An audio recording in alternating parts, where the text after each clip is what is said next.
भगवान का विवाह हुआ। कौन कौन आया था कल? हाँ, आज कौन कौन आया पहली बार? वाह भाई वाह, सब ज्यादातर नए बदलत रहते हैं, भाव भी चाहिए भैया। कल की कथा में भगवान का विवाह रुक्मणी मैया के साथ हुआ। अब महाराज एक ब्याह भाव हो तो कथा बताई जाए। भगवान के 16,108 विवाह भय। कितने? 16,108। 16,108 भगवान का विवाह करने का तात्पर्य लोकाचार को बढ़ावा देना नहीं, अपितु वेद के मंत्रों के साथ भगवान विवाह करते, इसलिए भगवान ने 16,108 विवाह किए। पहला विवाह रुक्मणी मैया के साथ हुआ। रुक्मणी मैया से आगे संतति में प्रद्युम्न हुए। दूसरा विवाह भगवान का जाम्बवती के साथ हुआ। इसकी कथा इस प्रकार है। एक सत्राजित नाम के राजा थे। राजा के पास में एक मणि थी, जो मणि 8 भार सोना प्रतिदिन दिया करती थी। एक दिन द्वारकाधीश भगवान ने खबर भेजी, भैया तुम्हारे पास मणि है, हमें दे दो, हम उसका कुछ सदुपयोग करेंगे। ध्यान से सुनना। तो राजा ने कहा, महाराज हम नहीं देंगे। भगवान ने कुछ नहीं कहा। उस राजा का एक भाई था जिसका नाम था प्रसेन। एक दिन राजा का भाई प्रसेन उस मणि को गले में पहनकर शिकार खेलने गया। शिकार खेलने गया तो शिकार खेलते खेलते उसका सामना सिंह से हो गया। सिंह से हुआ तो सिंह ने प्रसेन को मार दिया। कई दिन बीत गए। जब भाई वापस नहीं आया राजा का, तो सत्राजित नाम के राजा ने मन में विचार किया, लगता है द्वारकाधीश भगवान ने मणि को लेने के लिए हमारे भाई की हत्या करवा दी। ये बात रात के समय अपनी पत्नी को बताया। बोले देवी बताना नहीं किसी को, वैसे अभी कोई प्रमाण नहीं मिला, पर बताना नहीं, हमें संदेह ऐसा है। लेकिन स्त्रियों का तो काम होता है, जब तक वे पड़ोसन हाँ बताना दें तब लोग पचते ही नहीं है भोजन। अच्छा, आप लोग भली भांति जानते हैं, इसीलिए ताली बजा रहे हैं ना। तो राजा की पत्नी ने वो बात अपनी दासी को बताई। दासी ने अपनी सहेली को बताई। सहेली ने नगर में बताई और धीरे धीरे वह बात आग की तरह फैल गई। क्या क्या फैली कि द्वारकाधीश सरकार ने सत्राजित नाम के राजा के भाई प्रसेन का वध कर दिया। भगवान को पता लगा तो भगवान को बड़ा दुख हुआ। भगवान उस रहस्य को उजागर करने के लिए स्वयं वन में गए और एक जगह पर घोड़ा मरा हुआ देखा और वहां पर कुछ अस्थियां देखी। तो भगवान समझ गए ये सत्राजित का भाई प्रसेन का शरीर है। भगवान वहां से पद चिन्हों पर चले तो आगे सिंह मरा हुआ मिला। जिस सिंह ने राजा के भाई को मारा था, उस सिंह का वध एक रीछ ने किया, जिनका नाम था जामवंत। भगवान उस सिंह से फिर पद के चिन्हों को देखकर एक गुफा में गए। उस गुफा में वो रीछ तो था नहीं, उस रीछ की पुत्री थी जिसका नाम था जाम्बवती। वो मणि लेकर खेल रही थी। तो भगवान प्रवेश हो गए गुफा में। प्रवेश भय, इतने में जामवंत जी आ गए और किसी पुरुष अनजान को अपने अंदर गुफा में आता हुआ देखा तो ललकार लगाने लगे। भगवान बोले भाई साहब तुम ललकारो हम चुप रहें, ऐसा हो नहीं सकता। भगवान ने भी ललकार लगाई, ललकार लगाई और दोनों में महाराज युद्ध हुआ। युद्ध एक दो दिन नहीं चला, 27 दिन तक युद्ध चला। भगवान ने मुक्का मार मार के नस नस नटबॉल ढीले कर दे जामवंत जी के। ये वही जामवंत हैं जो राम अवतार में राम जी के मंत्री बनकर के थे। ये वही जामवंत हैं जिन्होंने हनुमान जी को लंका जाने के लिए प्रेरित किया था। आप सुंदरकांड पढ़ेंगे तो सुंदरकांड की प्रथम चौपाई आती है, जामवंत के वचन सुहाए सुनी हनुमंत हृदय अति भाए। जामवंत के वचन सुहाए सुनी हनुमंत हृदय अति भाए। जामवंत जी के वचन हनुमान जी को प्रिय लगते हैं।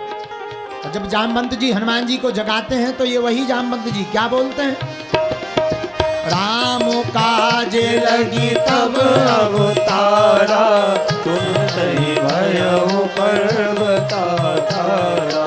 करण सुनाज कठिन जग माही जो नहीं होई तात तुम पाई। जामवंत के वचन सुहाए जामवंत के वचन सुहाए सुनि हनुमंत हृदय अति भाए।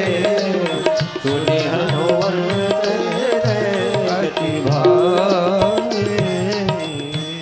ये वही जामवंत जी हैं जिन्होंने हनुमान जी को लंका भेजा और पूरे युद्ध में मंत्री की भूमिका निभाई। जामवंत मंत्री अति बूढ़ा।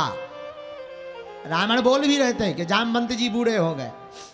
अच्छा, जामवंत जी से भगवान ने युद्ध क्यों किया, यहां पर यह प्रश्न उठता है। सुनो क्या हुआ। जब रावण युद्ध हो गया, रावण का वध हो गया, भगवान श्री राम ने लंका पर विजय प्राप्त कर ली, तो भगवान और सारे बानर बैठे, राम जी भी बैठे, तो सब चौपाल लगी, तो सब बंदर अपनी अपनी प्रभुता बताएं। बोले हमने 10 राक्षस मार दे। इतने में दधिमुख नाम को बंदरा बोले हमने तो 20 मारे। के हरि नाम को बंदर बोलो हमने 50 रावण धमक दे। अब नलनील बोले हम तो 4 ही 6 मार पाए। इतने में सब बंदर बोले का हनुमान जी तुमने कितने राक्षस मारे। हनुमान जी बोले हमने जितने मारे सो मारे, कछु पूछने संगारे। हाँ हमने मारे आगे से भी पाछे से भी। बोले मतलब, बोले जितनो हमारे हाथन ने मुकदर ने काम करो उससे ज्यादा हमारी पूछ ने काम करो। जज जने पूछ के एरिया में फंस गए, डेंजर एरिया में, बिना मरे नहीं बचेगा। तो बोले गिनती, हनुमान जी बोले गिनती नहीं है, अनगिनत। बोले क्यों। अरे बोले हम तो शुरू से मारा तारे लंका में श्री गणेश खाता तो हम ही नहीं खोलो। तो बोले मतलब, अरे बोले प्रभु ने भेजा था जाओ जा करके जानकी जी की खबर लेके आओ। हम जब होते हैं कैसो कछु ज्यादा उचकते आगे के लगे, तो हमें ना देखोगे सो कछु मारस कछु मरदस कछु मिली असी धर दूर और कछु पुनि जाए पुकारे प्रभु मरकट। बोले कछु तो हमने मारे, कछु बच गए। बोले बच गए बे, तुम्हें ध्यान करा तो ही। हनुमान जी बोले अबे बचे तो हैं ही नहीं है, लेकिन जब लो जिंदा रहे, जब लो 2 ही टाइम हमारे नाव की जय जयकार करत रहे। बोले काहे। बोले हमारी मारा ही इतनी खतरनाक है। इतने में सब बंदरों की नजर जामवंत जी पे गई। बोले महाराज तुमने क्या सटकाए। जामवंत जी ने नीचे मुंह कर लिया। बंदर हंसने लगे कि इनको बुढ़ापो आ गए, जे एक लोनी मार पाए, खाता लोनी खोल पाए, ऐसे ही चले आए बिना खाता खोले। बोले अच्छा। बोले हाँ। भगवान की तरफ जामवंत जी देख करके अपने मन ही मन मलन करने लगे। जामवंत जी ने लेकिन जवाब दिया था अंगद जी को। जामवंत जी ने कहा था अंगद जी को, रामायण में किष्किंधा कांड पढ़िए, तो जब लंका जाने की बात आई तो अंगद कहाँ जाओ में पारा जिये संशय कछु फिर की बारा। अंगद कहाँ जाओ में पारा जिये संशय कछु फिर की बारा। अंगद जी बोले हम चले तो जाए लेकिन वापसी में हमारा पेट्रोल डीजल न खत्म हो जाए, तो वापसी बड़ी मुश्किल है। तो सब बंदर बोले तुम्हारी कहे नहीं जामवंत जी चले जाता। तो जामवंत जी बोले भैया अब हमारा बुढ़ापो आगो, जब हम जवान हते तब हमने बड़े बड़े करामात करे। बोले क्या करामात करे? ओ भाई घड़ी महती 7 प्रदक्षिण धाय। जामवंत जी बोले जब हम जवान थे तब हमने एक घड़ी में पूरे पृथ्वी की 7 प्रदक्षिणा कर ली थी, अब हमारा बुढ़ापा आ गया। जामवंत जी राम जी की तरफ देखने लगे, युद्ध के बाद के प्रभु तुम तो हमारी हंसी करवा ले, अगर तुम्हारे होते हुए भक्त की हंसी होने लगे तो गड़बड़ हो जाए। भगवान बोले तुम्हारे जामवंत जी तुरंत अगर हम राक्षसों का तुमसे वध करवा दें या कोई करामात करवा दे तो उतना आनंद नया है। तो बोले महाराज करें का?